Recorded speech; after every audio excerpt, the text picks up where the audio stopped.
I'm Katie from Katie Bringsabook, and I brought quite a few books today. We're doing a book haul.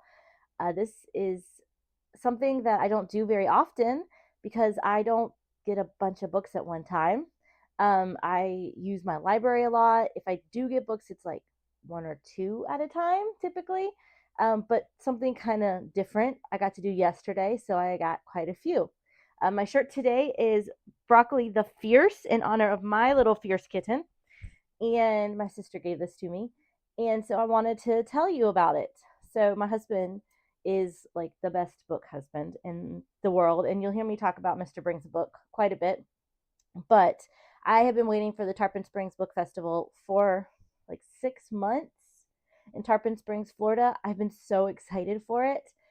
And we've been going through a lot personally in the past 3, 4 months, and that plus the end of school and just a bunch of different things. I've just been exhausted, a lot of mental and physical exhaustion, and having pots flare up, and decision fatigue. And so I was very excited. Like, this was the thing I was going to pull out, you know.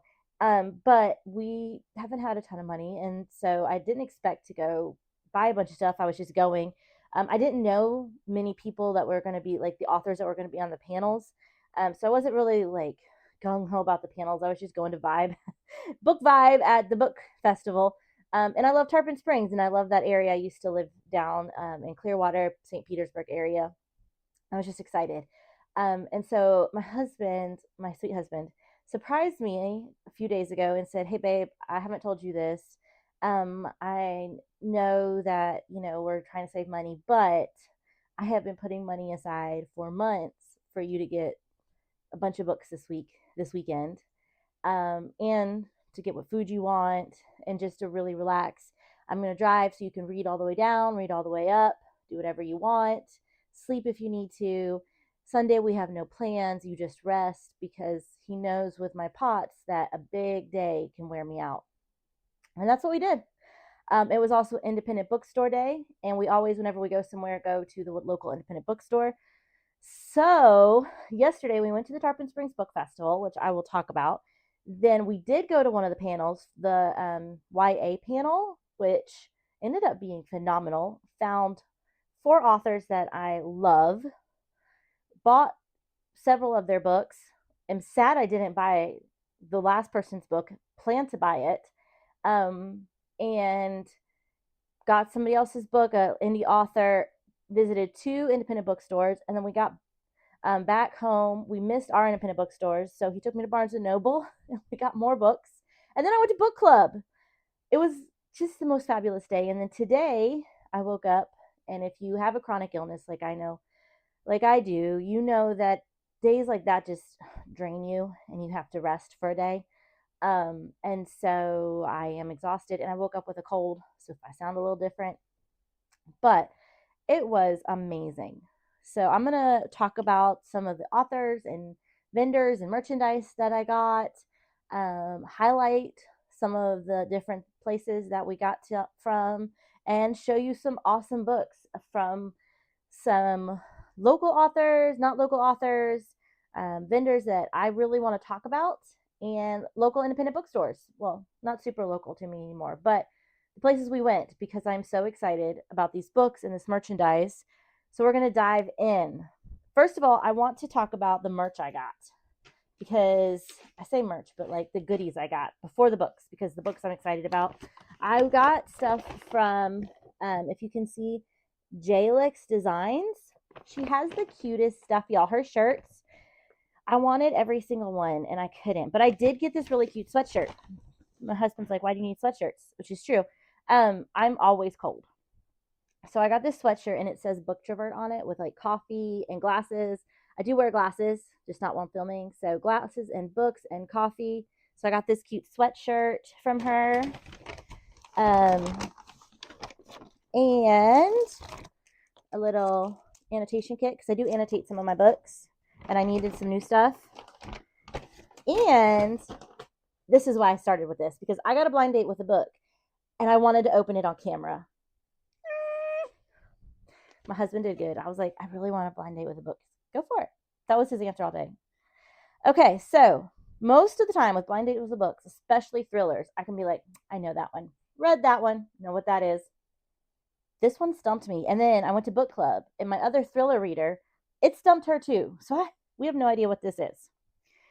The stickers are so cute on this. I have not seen these before. Can you see the stickers? And I'm going to show you what it says. You can. It's probably going to be turned around. A single mom detective leaves New York behind to protect her child, only to confront a chilling murder mirroring a century-old tragedy in her new small town. The victim is a young mother, and the investigation reveals silent communities, hidden motives, and a killer determined to rewrite history. Against ticking time and mounting danger, she'll risk everything to protect her family and expose deadly secrets. It says, a detective with everything to prove, a devastating murder in a town full of secrets. 4.01 on Goodreads. Okay, so the stickers, I'm going to take the stickers off.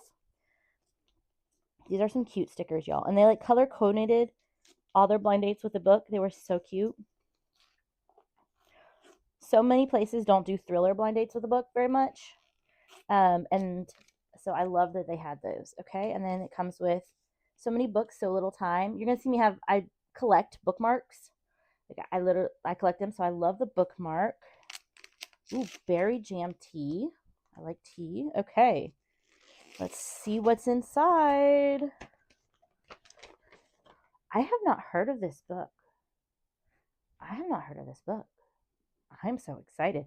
Dead Woman Crossing by Geneva Rose. Have y'all heard of this book? It's set in Dead Woman Crossing, Oklahoma. Oh my goodness, I am so excited about this book.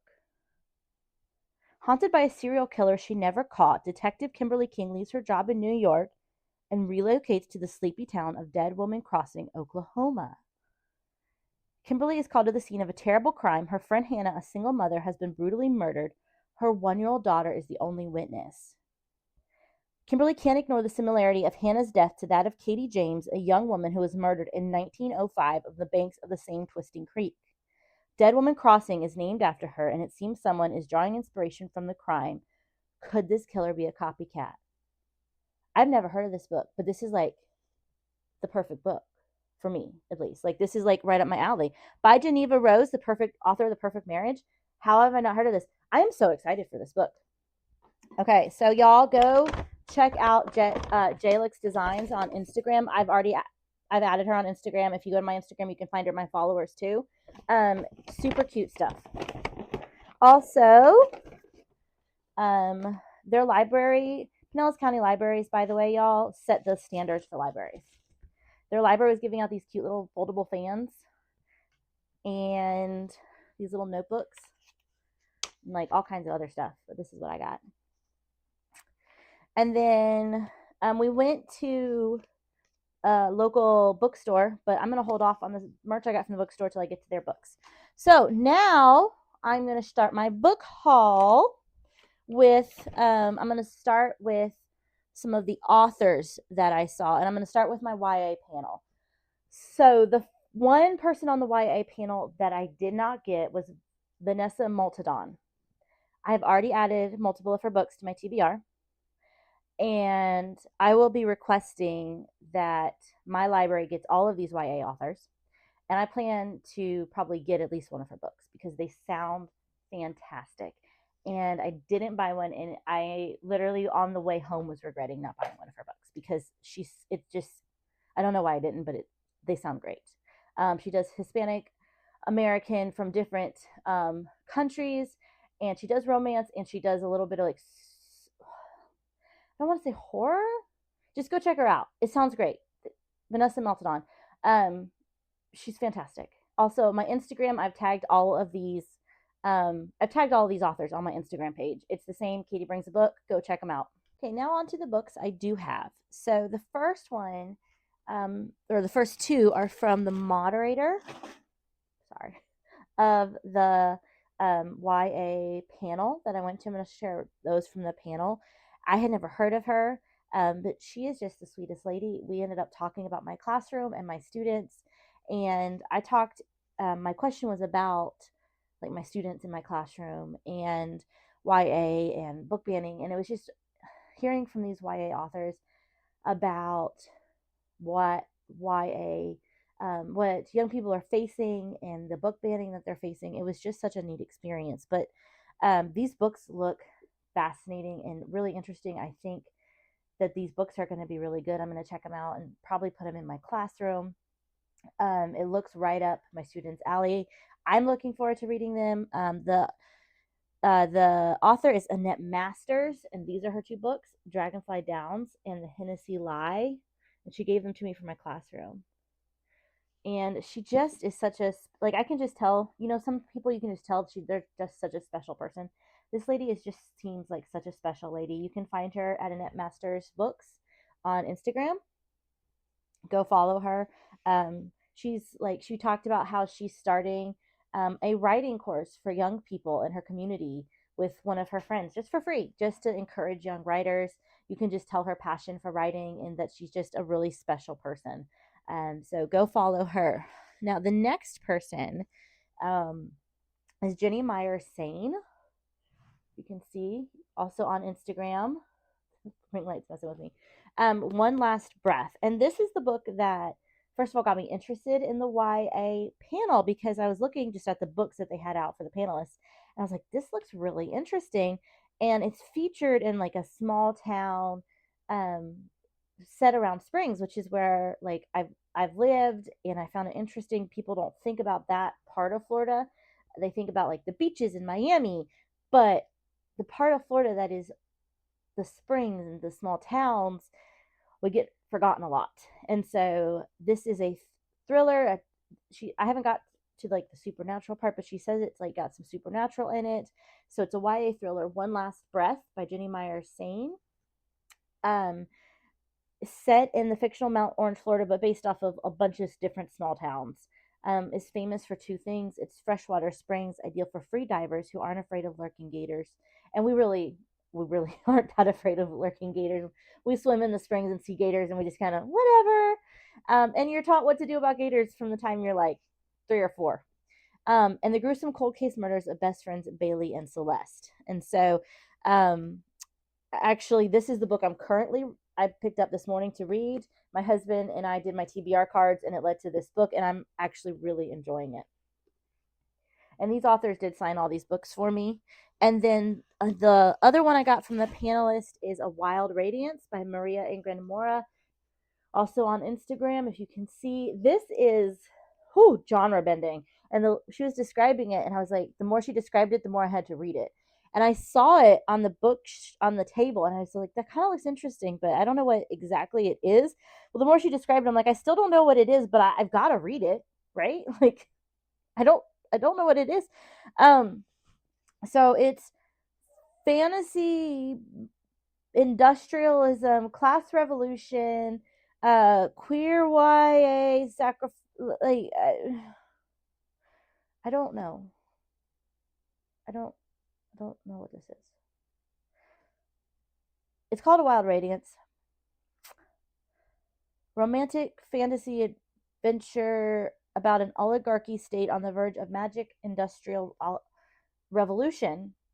And she talked about having to study like mechanical engineering as an English major. Um, but also about classism. Whew. I'm really excited. I don't know what it's about. It sounds really interesting though. She was really interesting to hear talk. And so I'm excited to jump into this book. But I don't exactly understand. I love books though that I don't fully understand. And this last one is an indie author that just her table caught my eye, and then I looked it up on Goodreads too because I was like, what?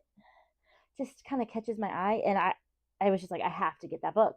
The Takings. She has several psychological thrillers, and also set in the swamps of Central Florida. So again, not the beaches like a lot of people think of Florida, not the wealthy communities, but the swamps, which is like where I'm more from, where I grew up. The areas that the smaller towns that people don't think of when they think of Florida. Um, but in the murky swamps of Central Florida, a boy vanished on the way home one night. No one heard his screams, no one saw him struggle, and the police have no answers. At age 15, Adrian Webster lost his younger brother in a tragic accident. He tried to mourn, he tried to move on, but all he could do was bury the pain. 10 years later, his best friend's son Wyatt vanishes while riding his bike through green swamp in central Florida. Adrian's friend has already lost his wife, and he doesn't want him to suffer the pain of losing a child, making Adrian obsess over finding Wyatt. So obsessed that he's plagued by visions, ones that creep into the corners of his eyes, ones that reveal the truth. So this is the first in a duology, and she also has another book out and one about to come out, and they sound really good. They have good reviews, and she's really sweet. And just talking to her was really neat. She seems like a really neat person, so I'm excited about it. Go check out this indie book, this indie author. This is another book. I like all of these books I just want to read right now. Just blow my May TBR out of the water. Okay, so these next ones are from two indie bookstores I went to.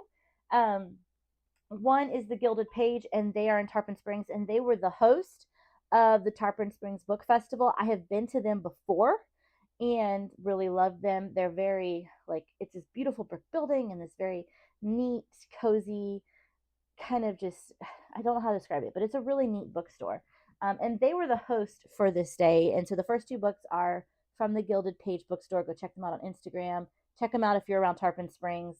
We really like them. And both, so the books that, most of the books I got yesterday that weren't like indie or from, the festival booths are from my TBR, except for this one. I had never heard of this book, but it sounds really good. The Last Assignment by Erica Roebuck. Manhattan, 1954. Since her arrest for disobeying orders and going ashore at Iwo Jima almost a decade earlier, combat correspondent Georgette Dickey Chappelle has been unmoored. Her military accreditation revoked, her marriage failing, and her savings dwindling, Dickey jumps at the next opportunity. In the aftermath of an assignment gone wrong, a flame is lit deep inside Dickey to survive in order to be the world's witness to war from the front lines. Never content to report on battles unless her own boots are on the ground, Dickey and her camera journey with American and international soldiers from frozen wastelands to raging seas to luscious jungles, revealing one woman's extraordinary courage and tenacity in the face of discrimination and danger. So I think it's about the Korean War, but I've never heard of it, and I love this idea of the historical fiction about a woman correspondent. It's about the true story of a photojournalist. So I'm excited to try this one. So the rest of the books are from my TBR, books that I've wanted to read for a while, and I just am excited to do this. So this is still from the Gilded Page.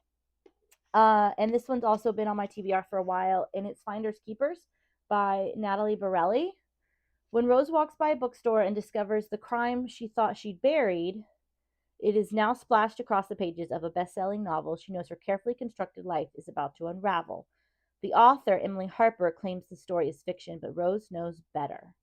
So I have been wanting to read this. It's been one of those books I've gone to reach for several times and never have. And I finally just went, I'm getting that.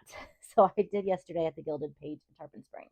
So on the way home, it was Independent Bookstore Day, and my husband and I love to support local business, and we love to support independent bookstores. So we plotted how we would get home, specifically to go to an independent bookstore, and we found this adorable one in Newport Richey called Novel in the Neighborhood. I don't know if y'all can see that.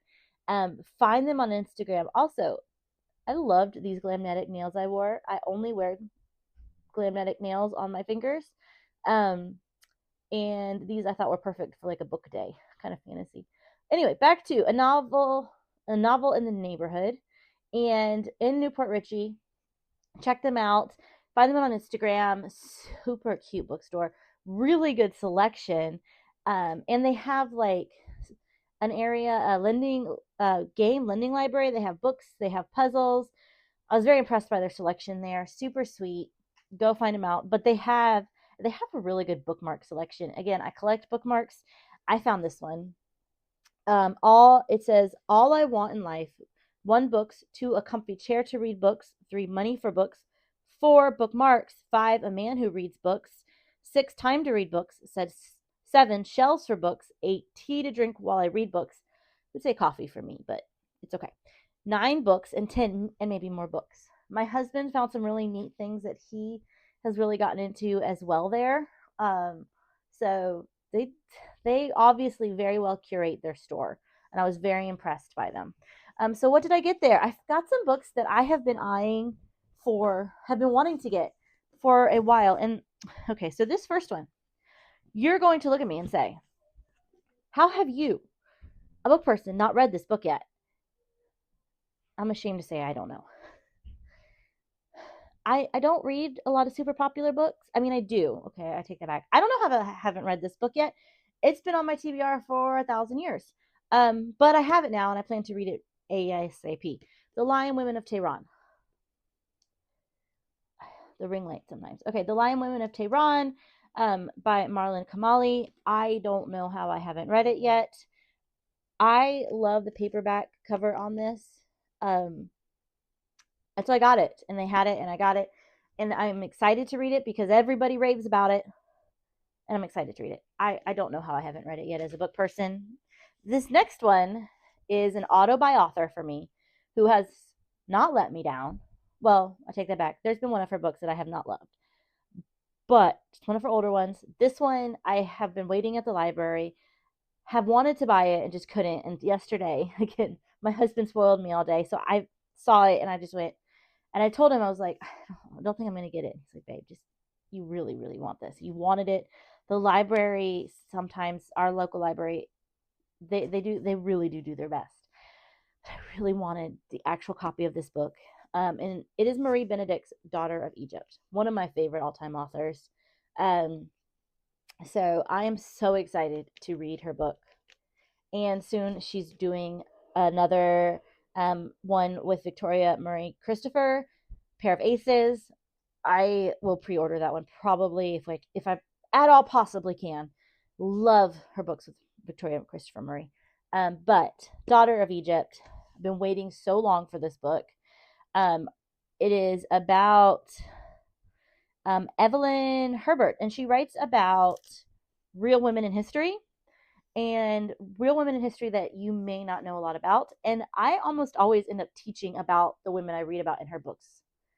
And so that's one of the reasons I love about her. And she makes them real life, and she does it very historically accurately. And the last one is a classic that I've been meaning to read for a while, and it's kind of hard to find sometimes. Like even my Barnes and Noble doesn't have it. It can be difficult.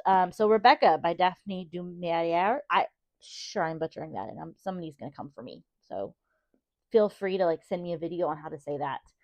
Rebecca, and this is like Gothic thriller, or one of the original Gothic thrillers. And I am excited. This has come up in suggested books for me often. I do try to read classics. I enjoy classics of some classics. And so I try to read them. This is the next one I'm going to try to read. I have a list of classics I want to read. And this is one of the ones I've been wanting to read. She is the second wife of a husband, and she moves into his mansion in England, and she feels like his first wife is haunting the house. And basically the shadow is haunting the house, and that it's trying to destroy their marriage. And Alfred Hitchcock made a movie about it. There's a lot of different plays on how this works, but I'm excited about it. Okay, so then I'm going to throw a couple other books in. So in order to understand the next part, a little bit ago, I take my daughter to see a doctor. And one of the things we do after we see this doctor to kind of help her process some of the news we get is we go to a different bookstore in that town. And they had a sale going on, and one of the things was you could get these books were less than $10. And so I got two, and this one I had been wanting for a long time. It came especially well suggested, and I've heard about it multiple places now. Daughter of the Merciful Deep. I've been looking for it. I am so excited to read this book. I can't wait to learn about it. I can't wait to read about it, and I've just heard great things about it. This is why you need to hear this story. I randomly saw this book on the shelf, less than $10. I was like, it's beautiful. It sounds really interesting. Um, Connie Goodwin is an expert on America's fractured past with witchcraft. A younger professor in Boston, she's built a career by studying the history of domestic healing arts, home recipes, and medicines, and the women fluent in those skills. And then we move into like Salem witch trials and why women were considered witches, and like witch down and out women were considered witches, which is something I'm interested in because these are the down and out women, the women who spoke their minds or were different. So I picked it up and then I went to go look at it and I realized it's the second in the series. So I started looking for the book. And that's what you need to know about this. Okay, so yesterday, after we got back in town, we got back too late to go to our independent used bookstore. So my husband was like, well, you have a little bit of time before book club, because yes, it was my in-person book club last night. So let's go to Barnes & Noble. I tell you, ladies, this man spoils me rotten, and he really did save up for months for this day. I don't know how, and still surprised me in our budget. I don't. Anyway, so we did. So I got 2 books there. So we got the first book in this series, The Physic Book of Deliverance Dane, which is the first book in this series. Salem, Massachusetts, 1681. Fear and suspicion lead a small town to unspeakable acts. Marblehead, Massachusetts, 1997. A young woman is about to discover that she is tied to Salem in a way she never imagined. This is the first book that goes with this. That's why I got this. And then this one I have been eyeing for a very long time, and it has sprayed edges. The Stone Witch of Florence. So, and then I just want to like throw it in there because why not?